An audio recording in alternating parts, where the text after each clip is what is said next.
পৃথিবীর অন্যতম কিংবদন্তি আর্জেন্টিনার মহাতারকা লিওনেল মেসি আজ অবশেষে আগমন করলেন ভারতবর্ষের পশ্চিমবঙ্গের হৃদয় কলকাতায়।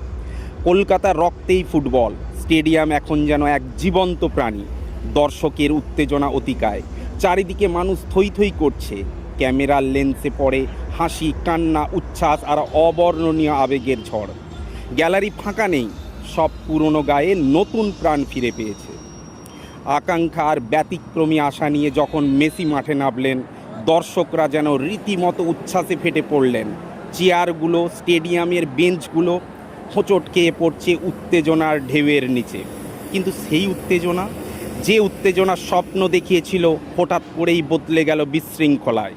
চেয়ার ভেঙে ভাঙছে, মানুষের উচ্ছ্বাসের মাঝেই ছড়িয়ে পড়ছে অগোছালো হট্টগোলের আওয়াজ। এ যেন এক প্রলয়ের আগমন ঘণ্টা। এই বিশৃঙ্খলা কি শুধুই উত্তেজনার অতি, নাকি বড় কিছু ঘটবার আগাম সংকেত? যতটা আনন্দ, তার থেকেও পুরোদমে বেশি কি এবার উন্মাদনা? স্টেডিয়ামে আজ ইতিহাস লিখিত হচ্ছে, কিন্তু তা কি শুধু মেসির পায়ের ছোঁয়া, নাকি মানুষের আবেগের আঁচ আর নিয়ন্ত্রণহীন উচ্ছ্বাসের জন্য?